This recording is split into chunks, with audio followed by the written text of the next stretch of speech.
I'm Kendra Cook, your host for the DCTV Daily News program out of Dove Creek, Colorado. The Dolores County Broadcasting Network is the producer of DCTV with support from the Southwest Colorado TV Translator Association. That's the special district association responsible for bringing the area free-to-access TV stations over the air by antenna. This is a community TV station, so if there's a news story or event information that you would like to share, you can call us at 970-677-4119. And if you're a business or organization, we welcome you to find out about sponsorship opportunities for banners or video segments run on the channel. This is the Thursday program for June 18th, 2020, DCTV Daily News. And the Project COVID-19 orders and do's and don'ts continue to evolve and convolve for us here in Colorado. The latest update is that 60 of the 64 counties in Colorado have cases of coronavirus, Dolores County remaining at 0. And that is listed at 29,637 cases statewide, with 259,546 people tested and 1,402 deaths due to COVID-19, according to the Colorado.gov website as of June 17th. Earlier this week, Polis issued executive orders to help people struggling to pay rent during pandemics. This order came as a moratorium on evictions expired. From 9 News out of Denver, they reported that Governor Jared Polis, Democrat of Colorado, has signed a pair of executive orders meant to help people who are struggling to pay their rent during the COVID-19 pandemic.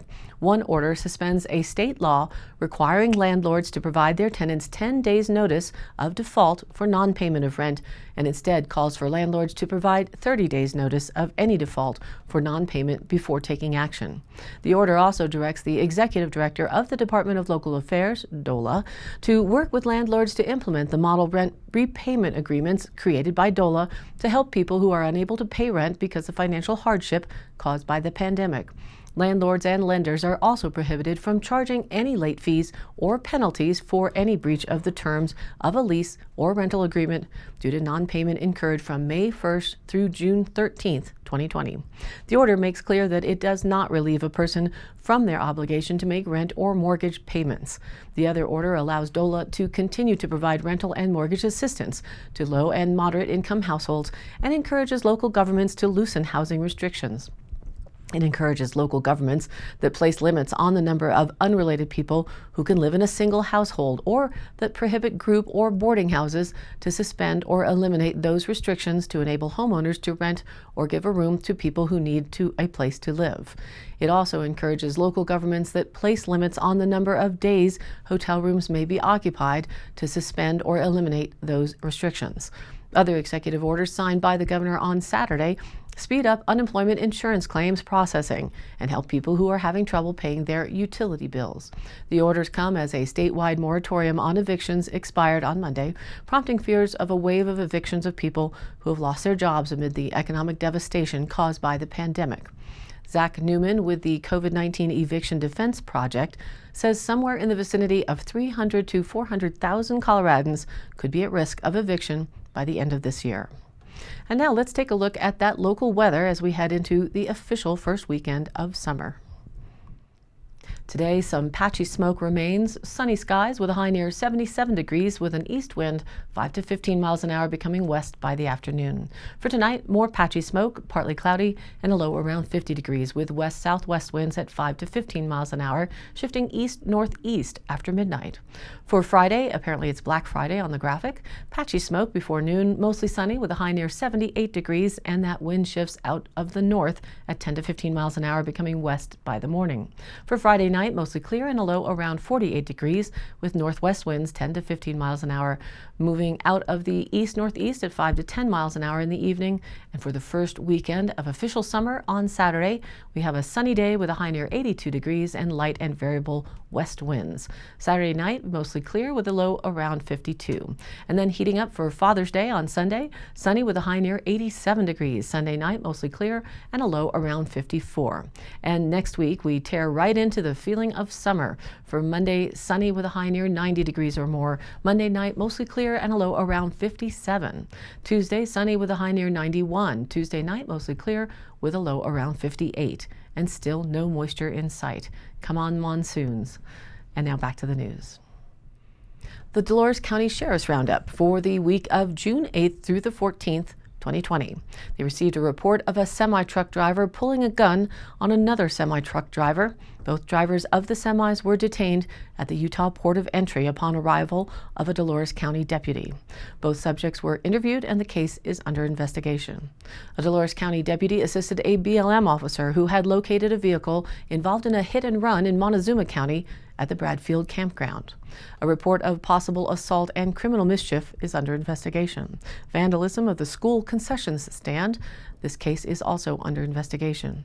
A trespass notice was served to a town residence. A Forest Service motor grader was vandalized in the county, and this is under investigation. A report of a vehicle pulling a trailer driving at excessive speeds and passing unsafely.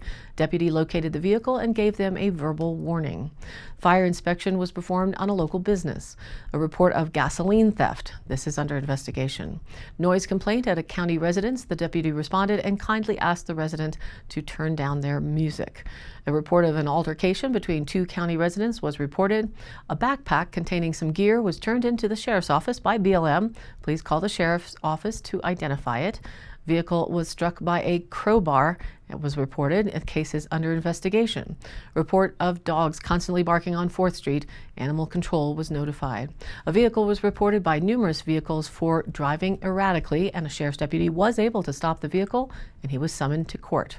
As the temperatures heat up and the concerns for issues of conflict around the nation and the world are constantly in our face if we watch the news or social media, showing the scenes of violence and destruction, it's important to take moments to be thankful and grateful and to remind one another that we will get through these difficult times, and through helping one another in whatever little or big ways we can, violence and destruction are not the answer. It is critical that we do not lose sight of caring about and for each other.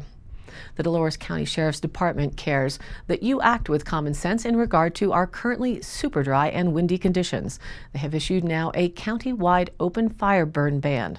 Their statement reads, quote, effective immediately, Dolores County Sheriff is issuing a county-wide fire ban. Open fires are prohibited in the unincorporated areas of Dolores County. And, quote, open fire is any fire in an outdoor location where fuel being burned is not contained in an incinerator, outdoor fireplace, barbecue grill, or barbecue pit. Burn barrels and incinerators must have an adequate screen on top to restrict ash. This is in effect until further notice. If you have any questions, please feel free to contact the Sheriff's Office at 970-677-2257. The Watch and Telluride News reports on Rico with the new sheriff in town. Okay, no, there's not a new sheriff. Rico is one of the incorporated towns within Dolores County, and as the town is so far away from the county sheriff's offices here in Dove Creek, that option is not feasible to assist with keeping the peace in the small mountain community. Connections with Telluride also have been spotty in the past. Just FYI, the town of Dove Creek contracts with the sheriff's department to take care of business here, though they could have their own marshal. And now the town of Monticello in Utah has just disbanded its police department, according to the San Juan News, that not in response to the national call against police, but because they've been having problems keeping officers there, and we're down to just one officer. So they are working now towards contracting with the San Juan County Sheriff's Department to take on the town duties. This is a photo by Bria Light, and this is their story up in Rico. If you think of Rico as the land of the outlaw Wild West with no law enforcement in sight, think again. This spring, 2 part-time marshals were sworn in to serve the town of Rico, assisting residents as needed and enforcing the speeding laws through the town. A small community of approximately 260 full-time residents, Rico sits on Highway 145 with the speed limit dropping to 30 miles an hour upon hitting town limits. Quote, speeding is our big issue, said Carrie DiStefano, Rico's town manager. People just blast through town, and if they know there's not a marshal, they continue to do it. We've got kids and dogs, and especially in the summer, the kids are all out riding their bikes. The 2 marshals, Jerry Sam and Jerry Tavalt, joined the Rico community to serve as part-time marshals on April 15th, joining the mountain town from the Cortez Police Department, where they also serve. While Rico has always technically had a marshal's department, in the past the town has shared law enforcement resources with Telluride and has experienced stretches of time without any law enforcement presence at all. Tavalt, who was born and raised in Cortez, shifted to a career in law enforcement after working in the auto repair industry industry to fulfill a desire, quote, to make a difference in the community, and at present has worked in law enforcement for 13 years. While living in Dolores County, he served in the Pleasant View Volunteer Fire Department and as a deputy coroner. Now, in addition to his duties as a RICO marshal, he also works in the investigations department at the Cortez Police Department. Quote, I enjoy interacting with the community and keeping people safe, Tevault said. I believe it is our responsibility to be a positive role model and show integrity in how we serve the community. Our primary responsibilities for the town of Rico are to reinforce town ordinances that have been established by the government and citizens of Rico. We want to make sure that travelers passing through are respecting the traffic laws for their safety and for the safety of the citizens of Rico. Sam, who has been in law enforcement for 19 years, grew up on the Navajo reservation in Red Mesa, Arizona, and said it was the ability to help others that initially attracted him to the field.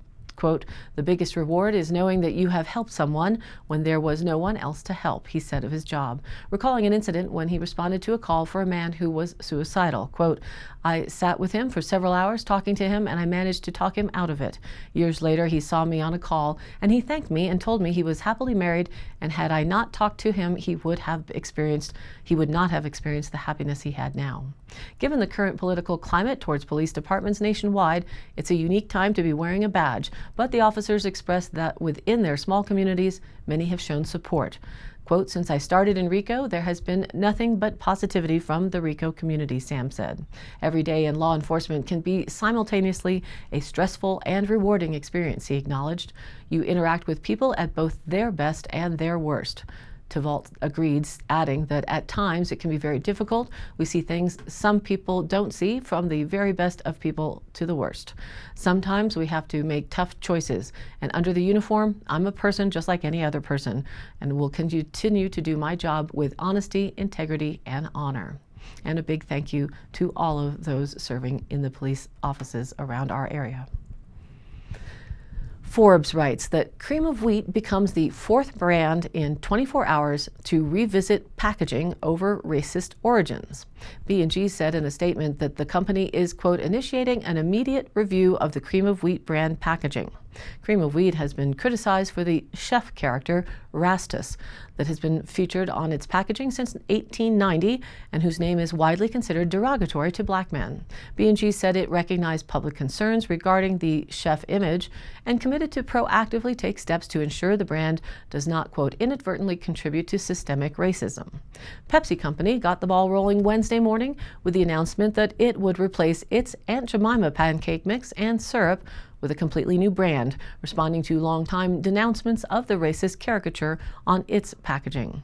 A few hours later, Mars announced a makeover for the Uncle Ben's brand, saying it would, quote, evolve the visual brand of its rice, which features the likeness of a black man.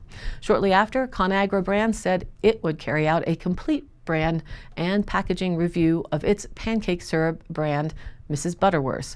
The company said that the character is meant to evoke, quote, a loving grandma, but critics have accused the matronly shaped syrup bottles and the character's portrayal in ads of being rooted in slavery-era mammy stereotypes. And here's a clip from ABC Nightly News. Saying after 131 years, it is changing the name and packaging of Aunt Jemima, acknowledging the brand is based on a racial stereotype. The makers of Mrs. Butterworth's now working on a complete brand review, and the company behind Uncle Ben's rice says it's time for the brand to evolve. These brand upheavals follow weeks of anti-racism protests across the globe that have led to a reckoning in the business world. A number of CEOs have stepped down from their positions after accusations of racism. Countless companies have shown public solidarity with the protests through donations or statements, and some major players like Twitter and Square have announced that Juneteenth, tomorrow, which celebrates the end of slavery, should be a national holiday. After the Aunt Jemima announcement on Wednesday morning, public pressure mounted on social media for other brands with potentially problematic packaging to reckon with their own ties to racial stereotypes, which garnered swift corporate responses. What do you feel? Has this gone too far or not far enough? After a lot of female imaging concerns in the 1970s, some females featured on TV commercials have changed, but really have they? Would Victoria's Secret be targeted as being offensive to heftier gals? Marketing and advertising is a rabbit hole of stereotypes and quick, flashy imagery to get you to buy whatever they are selling. But then here we are again, looking at some of the motivation behind these news-topping issues. In a capitalistic society, if you don't buy their product or service, they can't stay in business. As they say, money talks. But in a more socialist Marxist society, societal directions drive businesses through pressures that appear to be from the masses, but more likely are coordinated through just a different power authority on the top, which eventually leads to communism, which shifts lifestyles drastically, as has been seen in other nations around the world. So the pressures are on private companies right now by the mass market and mainstream media. And the companies should have the ability to change a brand or not, and the customers have the ability to buy the product or not. There is a problem on where we as a society stop the knee-jerk reaction to every product or label that is offensive to someone. There will never be a completely fair and just society, but we can grow to focus on the good and loving aspects of our family, friends, and neighbors, to be more considerate, more understanding, more empathetic, as we may have many differences, but we have many more similarities as a species. Hopefully, we won't forget that, and as John Lennon sung, and the world can live as one. But alas, not today. And I post these stories and other notices and articles and links on our Facebook page. That's DCTV Daily News, where you can also watch the program replay, along with the news links and stories of local interest. And you, too, can share other events or news there and join in on the conversation. Again, this is your local community TV station. So if you have something you'd like to share, contact us. The email is dcbnnews@gmail.com or call the station at 970-677-4119. Thanks for tuning in to DCTV Daily News. Programs are broadcast Monday through Friday with replays online on our YouTube channel and our DCTV Daily News page on Facebook. And if you like the program, please do like and follow us on Facebook and share it with your family and friends. This has been a production of DCTV for the DCTV Daily News program out of Dove Creek, Colorado, USA. I'm Kendra Cook. Again, thank you for watching.